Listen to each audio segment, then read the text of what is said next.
Welcome to the In Shape Fitness Show. I'm Coach Kim. Thank you so much for joining me. Today's podcast I'm calling Margaret Mead in a Marathon with a little question mark at the end, because if you have any sense of who Margaret Mead was, and she's a very important anthropologist in our history in the United States, she was not that fit of a person. She didn't appreciate the type of level of fitness that a lot of mainstream exercise, consumer-based exercise focuses on. But she was very interested in the health of humanity and how women's health in particular sort of correlated to different populations. So we're going to talk a little bit about her life in a minute, but the other part of the podcast today is to talk a little bit about amateur running and about marathons, specifically because it's really close to marathon time in New York City. The marathon in New York City is one of the biggest road races in the world, and it takes place every November, the first Sunday in November. And seeing that it's actually the last training run for amateur marathoners is going to be this coming weekend, and I'll be out in Central Park for 3 to 3.5 hours with runners who are preparing for most of them are preparing for their first and perhaps only endeavor as a marathoner, something on a bucket list of so many people. It's a really amazing experience to get through 26.2 miles, but it is definitely something you have to prepare for, and it really can transform your body if you attack it in the right way and focus on the mechanics in conjunction with your rest and your nutrition and your energy level and breathing through the experience. It is truly really just an amazing feat for the human condition, something that people should really think about, not just in terms of their time, but in terms of the sustainable plan that most people don't have for their long-term health. And that is what we are focused on at In Shape Fitness, which is why I use silly stories. I've talked recently about Darwin. I've talked a little bit about brick makers in colonial Williamsburg. It's why I've written a book about stories in previous times through modern day of people that are not willfully exercising just for the sake of exercise. I don't believe, I very strongly oppose the notion that our consumer-based fitness model is worth our money and time and energy. We have to find a better way to sustain long-term health without interventions like medicines and procedures, medical procedures, because it's just not working. I mean, we know the statistics are pretty stark. Obesity and medical conditions have been increasing over the last 50 to 75 years, and we just keep throwing more money at it. We keep inventing new ways to get fit. We keep inventing new pieces of equipment. We keep inventing new medicines. But at the end of the day, are people healthier? Is the quality of our lives improving? And sadly, it is simply not for most people.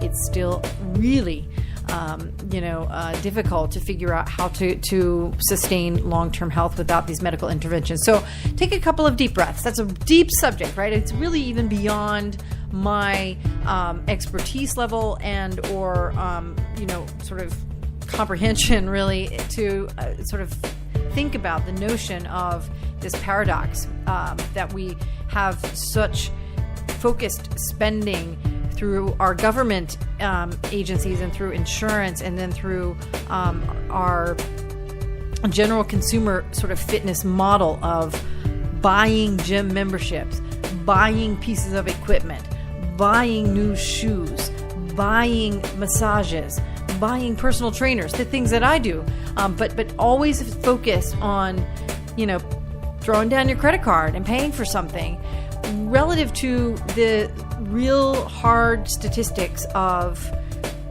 body composition, of the amount of pain people live with on a day-to-day basis, about lifestyles that equate to really low energy and thus chemical dependency. Those are issues that are really difficult to sort of align and deal with comprehensively. But with regard to your own time with me right now, we're spending 20 minutes together, so hopefully you're taking a couple of deep breaths. I cannot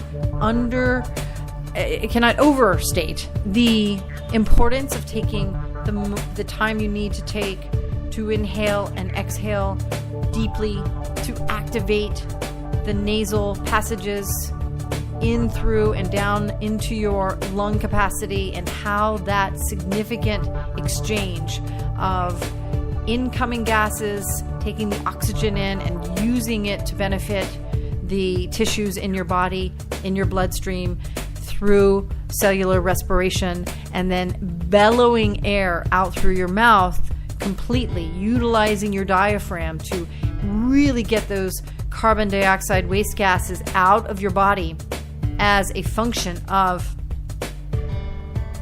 your body's overall energy level and metabolism. It's very, very important. So you're inhaling through your nose and you're exhaling through your mouth.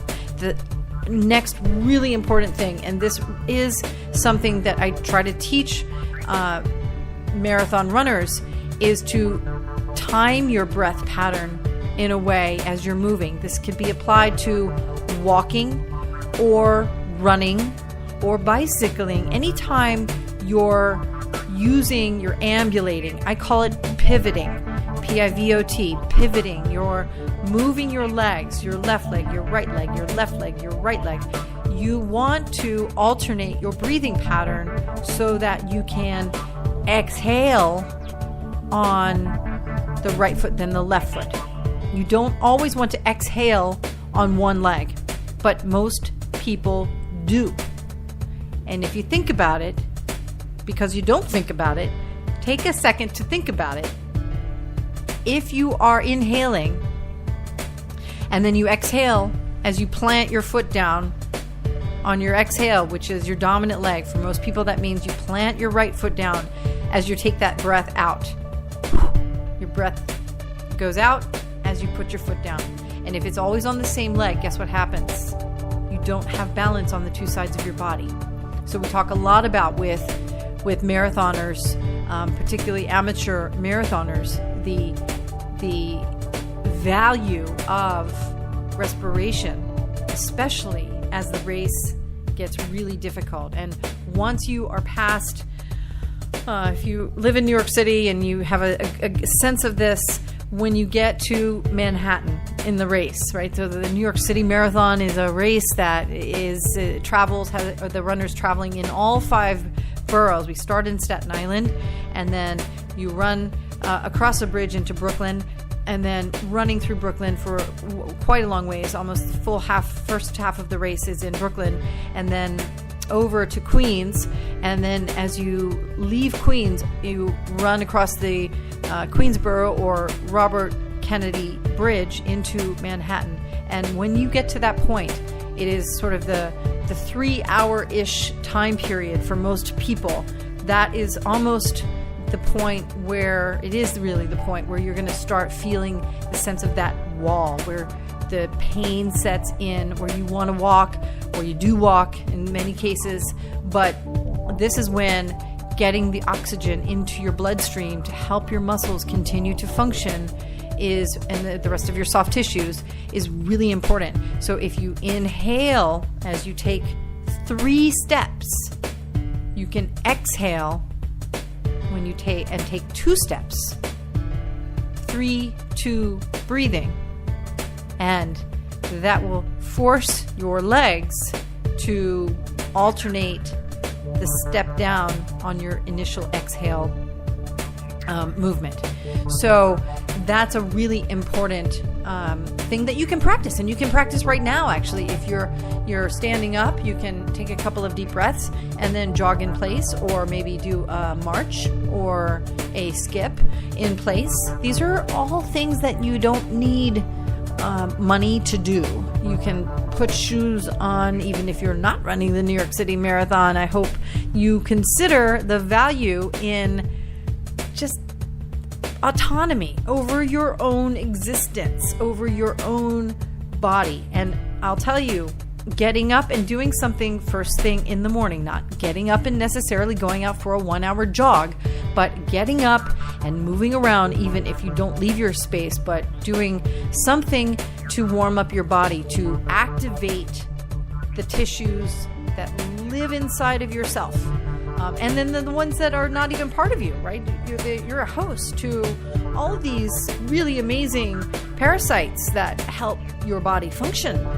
The bacteria that live in your gut and on your skin, all of these little helpers that do not share your unique DNA are actually helping with the functions of your body, and so they also need to muster in the morning, and the way that you do that is to get up and move around a little bit.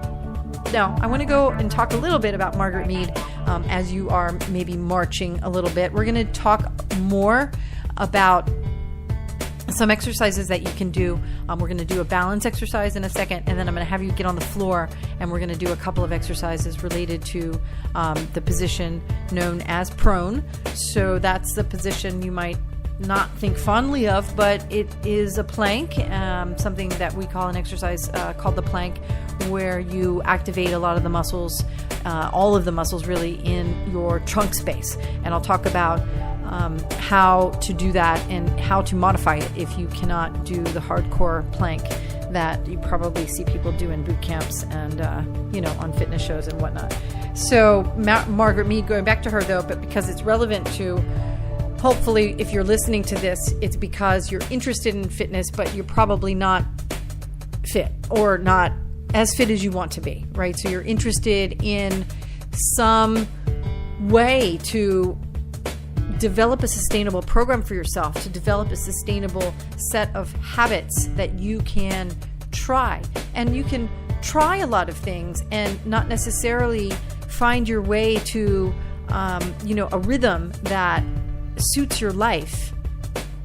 And it can take a year, more than a year sometimes, as an adult. And I wrote about this in my book as well. How when I was younger, when I just had gotten out of high school, in fact, I was not an athlete in school. I was the geeky sort of person in student government and Model United Nations, and I didn't compete in any function other than having to do the presidential fitness test, which I did horribly, with one exception of the longer distance running.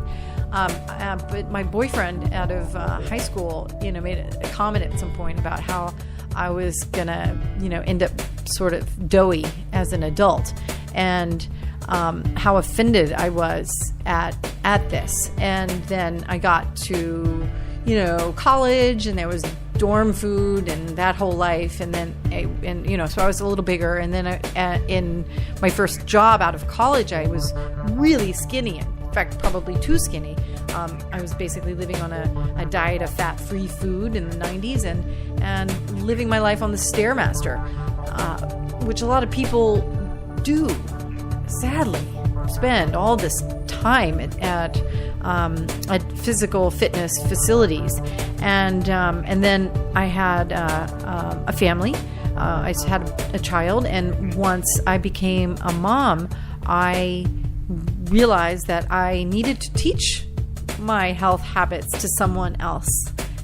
It's really kind of amazing to think about it, but it really was being a mom that turned my world, zeroed in or zoomed in on the focus that I needed to not be dependent on consumer experiences, but rather on my own autonomous choices on a day-to-day basis. And it is something you have to tackle every single day.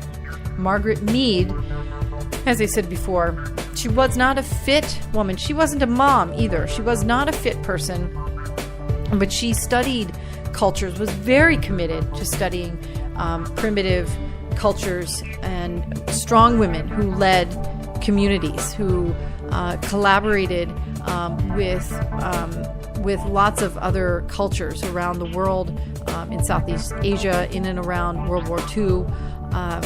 She, for her own, in her own existence, was kind of a frail person as a young person. She was bookish. She was extremely intelligent, obviously, brought up in the pre-Depression era when physical health and strength and fitness as we know it now was really not contemplated as a part of daily life. That is, unless your life probably depended on your body's strength, like with manual labor. Margaret was, however, born into an intellectual family. Her dad, I think, was a professor. She was interested in human behavior and got degrees in Barnard and Columbia, and then she ended up, going to study cultures abroad. But to the extent that she was healthy, she actually was prone to some of the sedentary afflictions common not just to her day, but also to our day. For women, there were menstrual pains. She was prone to headaches and digestive issues. You'll find these patterns of afflictions are certainly present in regular life today, really, really present in today. But she suffered through, her issues in silence, probably, largely as she was living with subjects in Samoa, New Guinea, working with the various cultures that she was studying. And then she ended up coming back to New York, where she lived in greater comfort. But guess what she did? As a course of her own desire for health, she went out into the park, in Central Park. She lived in New York City and spent the time that she did spend outside. And I spoke exactly about the same on Darwin when I wrote about or talked about in a podcast about him regarding his sort of similar issues, where there are headaches and digestive issues, mental, not disturbances, but some level of unhappiness and just general discombobulation over certain elements of life, and the way that they turn to combat those issues in many generations before our current sort of consumer-focused lives was to go out and simply walk, take in nature, hike and walk, and enjoy the outside.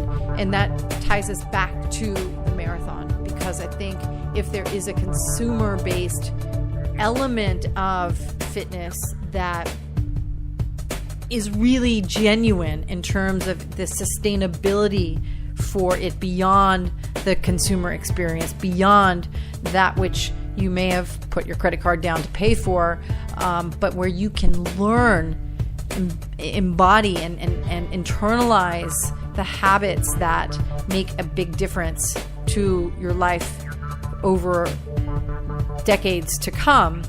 It is traveling for 4.5 to 6 hours on a marathon path. You've got to dig in to get through that experience. And as I said, anybody can really do it.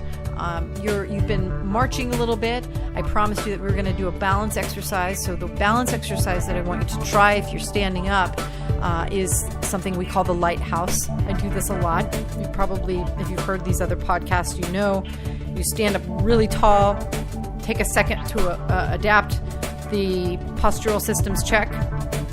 Think about where your body is in space. Gaze forward. Make sure your tailbone's tucked in. Make sure your tummy muscles are zipped up. And then extend your hands out to the side with your feet staggered heel to toe. So it's like a tightrope walker where you have staggered your feet to the point where your base of stability is really, really narrow. And what that's going to do is it's going to activate the ancillary muscles that reside in your feet and your lower leg. And that activation of these smaller muscles and then the fascia and the ligaments and tendons in the soft tissues in your lower limbs are going to really force you to stand up straight and also to grip the floor in order to stabilize you. So the lighthouse move itself is really simple. All you do is turn your head once you're in the position. Now, if you're really off balance and you're kind of not able to turn your head at all, you might want to stagger your feet a little bit just to get, to practice this move before you do it in its complete form. But you turn your head slowly all the way to the right, slowly, and all the way to the left. That discombobulation of your vestibular system, of your inner ear equilibrium, is a conduit for stronger for the activation of tissues, the blood supply, and the energy level that's shooting down into your legs, down to your feet. You can feel the heat rising, the temperature rising in your lower limbs. As you strengthen that, it might lessen a little bit, but you alternate your feet, do a little bit on both sides, and then you can drop down to the floor. I want to finish up with a plank because I said I would, limiting these podcasts to just a couple of exercises, especially when I like to tell some of the historical stories, because I know that you want to listen, and focusing your body on a workout is something quite different.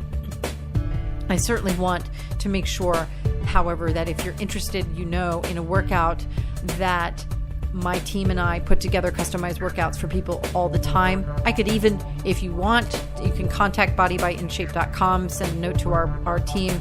We can do a customized podcast for you if we work with you and set up a routine that makes sense for your specific ability level. I can meet you either via Skype or talk to you on the telephone and go through what exercises make sense, and then record something for you to listen to at any time. So let us know if you're interested in that. But the last move, the plank, is a really just such an important exercise. And the reason that it's important is because it automatically forces the activation of muscle layers in and around your vital organs, your spine, and your vital organs. And the central nervous system, the peripheral nervous system, so your spinal cord, and then all of the nerve endings that shoot out from your spine into your limbs, coupled with your heart, your lungs, your liver, and all the other vital organs that are in your trunk, are surrounded by layers of muscle. Now, they might also be surrounded by layers of fat, lots of pockets of fat. And what is interesting about the way that our sedentary bodies have evolved is that there is excess space and fat and fluids in between these layers of muscle because we do not use our bodies enough. When you're in the plank, you force these muscle tissues to work as a team. The muscles that line your rib cage, that connect your ribs together.